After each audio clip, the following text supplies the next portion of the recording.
Fee reimbursement బకాయిలను వెంటనే విడుదల చేసి పథకాన్ని పూర్తి స్థాయిలో అమలు చేయకపోతే కాంగ్రెస్ ప్రభుత్వాన్ని విద్యార్థులు సెగచూపెడతామని BC JAC chairman Jajula Srinivas Goud హెచ్చరించారు.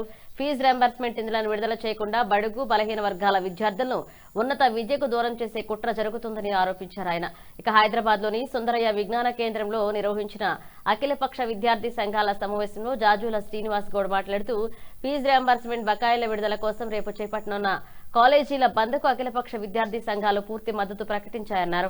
ఇక ఏపీ ప్రభుత్వం ఫీజు రియంబర్స్మెంట్ విషయంలో తీసుకుంటున్న చర్యలను చూసైనా తెలంగాణ ప్రభుత్వం సిగ్గుపడాలన్నారు. విద్యార్థుల భవిష్యత్తులో ప్రభుత్వం చెలగాట మాడకుండా పెండింగ్ బకాయిలను వెంటనే విడుదల చేయాలని డిమాండ్ చేశారు. ఫీజు రియంబర్స్మెంట్ నిధులను విడుదల చేయకపోతే కాంగ్రెస్ ప్రభుత్వంతో తాడో పేడో తేల్చుకుంటామని హెచ్చరించారు.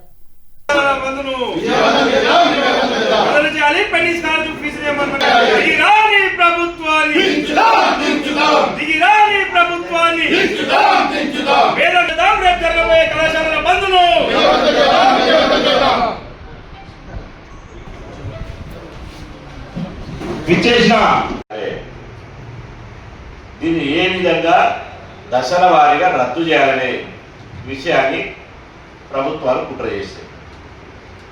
దానిలో భాగంగానే బీఆర్ఎస్ ప్రభుత్వం వచ్చిన తర్వాత 10,000 ర్యాంకు నిబంధన పెట్టారు. మొత్తం ఫీజులు రియంబర్స్మెంట్ ఇవ్వాల్సిన వాళ్ళు మొట్టమొదటిసారి 10,000 ర్యాంకు నిబంధన పెట్టారు. ఆ తర్వాత మేము బి కేటగిరీకి ఇవ్వం, సి కేటగిరీకి ఇవ్వం, ఏ కేటగిరీకి ఇస్తామని పెట్టారు.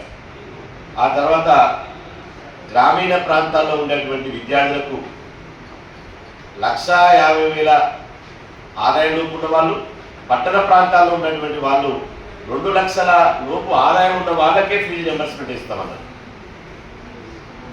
మళ్ళీ ఫీజుల రియంబర్స్మెంట్ స్పాట్ అడ్మిషన్లకి అన్నారు.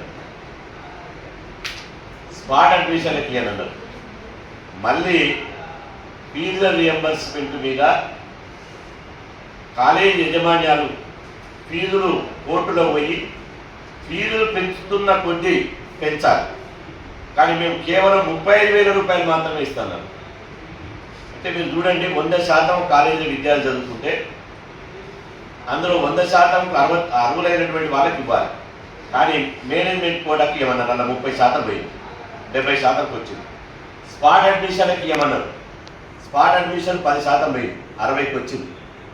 ఉద్యోగుల పిల్లలకు, అటెండర్ పిల్లలైన ఉద్యోగులు అంటే కలెక్టర్ కాదు, ఎస్పీలు కాదు, అటెండర్ల పిల్లలకు, ఆర్టీసీ కార్మికుల పిల్లలకు, చిన్న చిన్న ఉద్యోగాలు చేసే వాళ్ళకు కూడా ఇవ్వన్నారు, అది పోయింది. ఇన్కమ్ సర్టిఫికేట్ తీసుకురావాలని చెప్పి 1,50,000 ఇన్కమ్ క్రైటీరియా పెట్టి అది పోయింది. లాస్ట్కు 100% ఇవ్వాల్సినటువంటి ఫీజుల రియంబర్స్మెంట్ 70%కి వచ్చింది. 70% నుంచి ఇప్పుడు 40% ఫీజుల రియంబర్స్మెంట్ స్కీమ్ తీసుకొచ్చారు. ఈ 40%లో కూడా 10,000 ర్యాంకు నిబంధన పెట్టింది. ఈ 10,000 ర్యాంకు నిబంధన పెట్టి ఒక మంగళూరు అమ్మాయి మా దగ్గరికి వస్తారు రోజు. ఒక సంచార జాతుల అమ్మాయికి 11,200 సీట్ వచ్చింది, ర్యాంక్ వచ్చింది. ఆమెకు వాసవి కాలేజీలో సీట్ వస్తుంది కౌన్సిలింగ్లో, ఏ కేటగిరీ కింద. కానీ వాసవి కాలేజీలో ఉన్న ఫీజు ఎంత, 1,30,000 1,40,000. నువ్వు వాసవి కాలేజీలో జాయిన్ కావాలంటే 35,000 పోను, మిగతా పైసలు కట్టు, అంటే దాదాపు 1,00,000 రూపాయలు కట్టాలి.